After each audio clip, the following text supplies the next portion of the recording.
हरियाणा में गुरुग्राम के गांव सुल्तानपुर में कुंडली मानेसर पलवल यानी KNP एक्सप्रेसवे का पीएम मोदी ने आज इफ्तिताह किया। वहीं वजीर आजम ने दिल्ली मेट्रो वॉयलेट लाइन की तौसी का इफ्तिताह भी रिमोट के जरिए किया। इस मौके पर पीएम मोदी ने अवाम से खिताब किया, जिसमें उन्होंने कांग्रेस को सख्त तनकीद का निशाना बनाया। यह उल्लास भरा स्वर। आज फिर से मैं हरियाणा में हूं, जहां प्रदेश को 3,300 करोड़ रुपए से ज्यादा की सौगात मिली है। अभी कुंडली मानेसर पलवल एक्सप्रेसवे को देश को समर्पित करने का मौका मिला है। अब 135 किलोमीटर का ये एक्सप्रेसवे पूरा हो गया।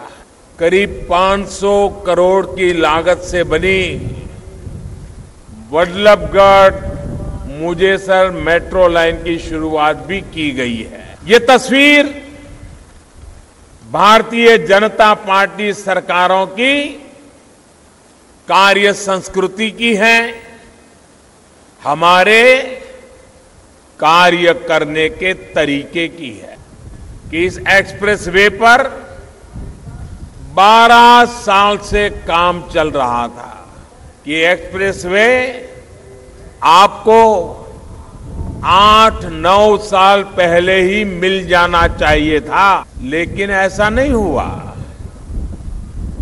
पहले की सरकारों के जो तौर तरीके थे, उसने इस एक्सप्रेसवे को पूरा होने में 12 साल लगा दिए।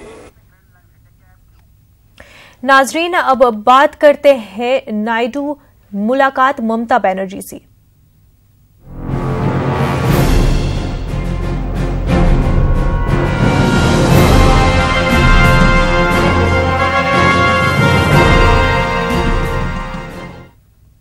आंध्र प्रदेश के वजीर आला चंद्रबाबू नायडू ने अजीम इत्तेहाद को मजबूत करने का बीड़ा उठा लिया है। इसी ज़मन में आज नायडू की मुलाकात ममता से हुई। नायडू की मुलाकात को अजीम इत्तेहाद के लिए अहम माना जा रहा है। चंद्रबाबू नायडू का कहना है कि अजीम इत्तेहाद बीजेपी मुखालफत प्लेटफॉर्म होगा, जिसकी मुल्क को जरूरत है। अजीम इत्तेहाद के लिए सरगर्मियां तेज। आज चंद्रबाबू नायडू इसी ज़िम्न में ममता बनर्जी से करेंगे मुलाकात। अजीम इत्तेहाद के लिए 22 नवंबर को दिल्ली में meeting.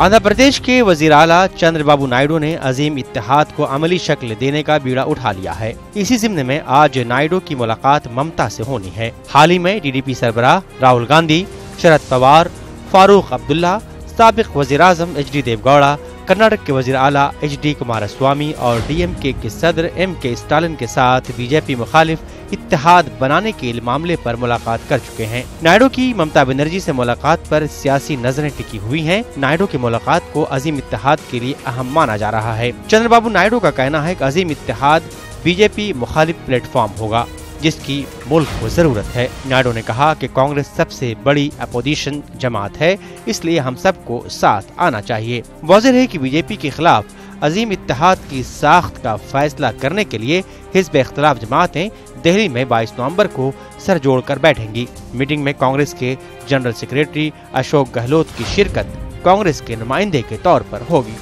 Bureau report, news 18 Urdu.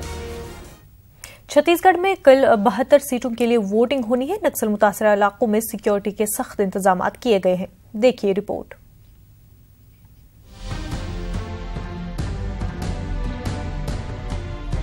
Chhattisgarh में दूसरे मरहले के लिए इंतखाबी तशहीर खत्म हो चुकी है। अब बारी है वोटिंग की, जिसकी तैयारी तकरीबन मुकम्मल हो चुकी है। इंतखाबात को पुरअमन कराना सिक्योरिटी एहलकारों के लिए एक बड़ा चैलेंज है। अफसरान मान रहे हैं कि हम किसी भी हालात से निपटने के लिए तैयार हैं। जसपुर, बलरामपुर, कबीरधाम, धमतरी, महासमुंद, इन इलाकों को अपन नक्सल प्रभावित जिला के रूप में देखते हुए इन इलाके में पर्याप्त मात्रा में सुरक्षा बल तैनात किए गए थे। इन क्षेत्रों में लगातार एंटी नक्सल ऑपरेशन भी संचालित की जा रही है और आसपास सीमावर्ती उड़ीसा, झारखंड, मध्य प्रदेश, महाराष्ट्र, इनसे भी संबंध बनाकर बहुत बेहतरीन तरीके से नक्सल ऑपरेशन इन क्षेत्र में लगातार जारी है। सिक्योरिटी के मद्देनजर 650 पैरामिलिट्री फोर्स और रियासती पुलिस के 1,20,000 से ज्यादा जवान तैनात किए गए हैं। वहीं चुनाव आयोग ने एहतियातन सूबे में अलग अलग जिलों में बदअमनी फैलाने वालों के खिलाफ कार्रवाई की है। 72 में से कुछ सीटें नक्सल मुतासिरा इलाकों में आती हैं, जिसको लेकर सिक्योरिटी के कड़े बंदोबस्त किए गए हैं। इलेक्शन कमीशन की कोशिश यही है कि इस बार वोट फीसद को बढ़ाया जाए और वोटिंग पुरअमन तरीके से कराई जाए। Bureau report, news 18 Urdu.